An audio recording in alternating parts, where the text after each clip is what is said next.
Hello everyone, welcome back to your own channel study with Alka Kanjwal. आपका channel में बहुत बहुत स्वागत है।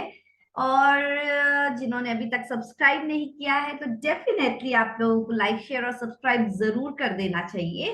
तो कल जिन जिन का एग्जाम है DSSB का, JJA और SPA का डिस्क्रिप्टिव एग्जाम है, so let us discuss the pattern कि पैटर्न क्या रहेगा and to get an idea of the paper. और क्या जैसे ही आपका कल एग्जाम होगा you will try to revert back to me अपना पेपर का अपने मुझे भेजना। I am giving you the email ID here, Alka Kanjwal 777@gmail.com, so that I can discuss the level of the question paper, cut off कैसे रहेगा, आगे की तैयारी। So you just send in the email, ठीक है।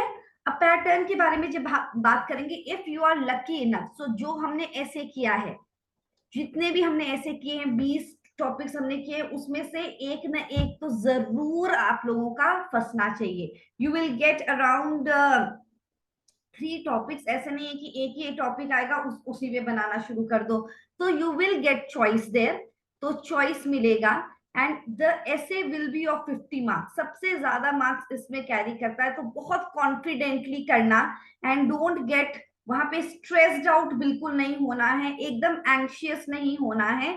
और इसमें लिखा है कि 300 वर्ड्स होना चाहिए। अब जितने भी एसेज मैंने डिस्कस किया, I made sure that it is more than 350 words. तो वहां पे जरूरी नहीं कि सारे पॉइंट्स याद हो जाएं, कुछ ना कुछ पॉइंट्स याद होंगे, कुछ अगर नहीं भी याद हुआ है कोई भी बात नहीं है। तो जैसे ही ऐसे का टॉपिक आएगा एंड आई डिसाइडेड कि मुझे इस टॉपिक पे काम करना है, तो एक रफ में पहले क्या कर लेना कि जो जो की पॉइंट्स है वो लिख देना। जैसे कि क्लाइमेट चेंज आ गया तो एफॉरेस्टेशन मुझे याद है, रिन्यूएबल एनर्जी याद है, और change in the agriculture practices, ये सब हमारे ways to how we can protect our environment. तो ये सब जो जो पॉइंट्स याद आ रहे हैं वो तुरंत ऐसे लिख देना। क्योंकि अगर हम सोचे कि हम सीधे ऐसे शुरू करेंगे तो ऐसे शुरू करते करते कुछ इंपॉर्टेंट पॉइंट ही छूट जाएगा।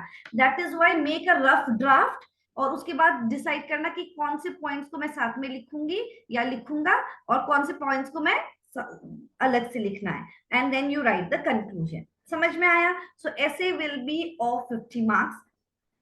उसके बाद translation, you are very confident, I think इतने सारे ट्रांसलेशन कर चुके हैं, तो वो 20 मार्क्स का रहेगा। तो ये हो गया हमारे 70 मार्क्स की तैयारी। तो आई होप अगर आप बहुत पहले से चैनल से जुड़ गए हैं तो I hope that this 70 marks में तो कोई प्रॉब्लम होने ही नहीं वाला। अब है स्पेलिंग। अब आएगा हमारा 30 मार्क्स का ग्रामर। 30 मार्क्स का हमारा आने वाला है ग्रामर।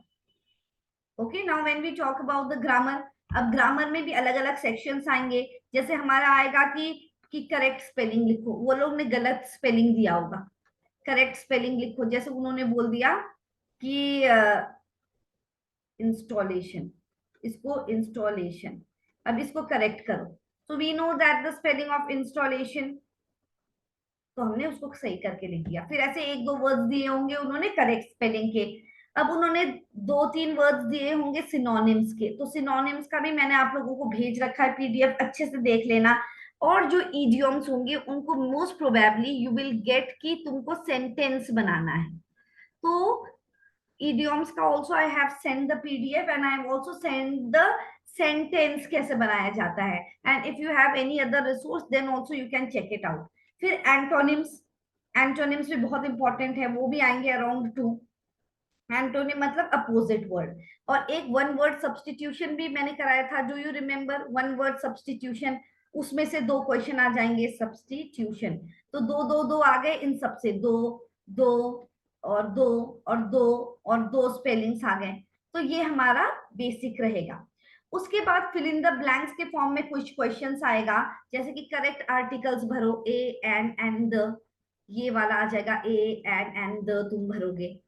और for example then they will say that एक फिल इन द ब्लैंक्स को करेक्ट नाउन के साथ भरो।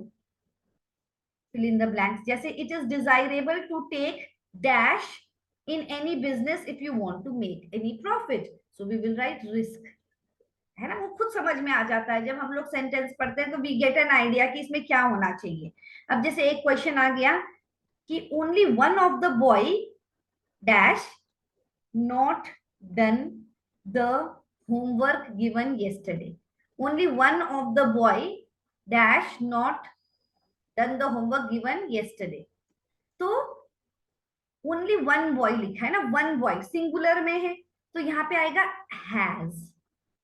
सिंगुलर में है, अगर क्वेश्चन आता कि boys dash not done the homework, तो बॉयज हैव नॉट डन। अभी इन्होंने लिखा है ओनली वन बॉय डैश, मतलब हैज आएगा। तो वी हैव टू डिसाइड कहाँ पे हैव आना है, कहाँ पे हैज आना है। That is your what pronoun, correct form of pronoun क्या आएगा। ठीक है, अब एडजेक्टिव का आ जाएगा। करेक्ट एडजेक्टिव से भरो कि the place was so dash that people were surprised to see it, मतलब it was so beautiful or so ugly, मतलब या तो वेरी bizarre, है ना, ऐसे वर्ड्स यूज करना है। तो करेक्ट एडजेक्टिव, और फिर आ जाएगा करेक्ट एडवर्ब से भरो, करेक्ट वर्ब से भरो, करेक्ट प्रीपोजिशन जो मैंने बताया था, इन, ऑन, है ना, बिकॉज ऑफ, देन कौन सा प्रीपोजिशन लगेगा उसमें आ जाएगा। Convert into passive active voice आ जाएगा। पैसिव एक्टिव भी बहुत इंपॉर्टेंट है, that also we have done in detail, तो वो पक्का आने वाला है, एक पैसिव और एक्टिव वॉइस आएगा।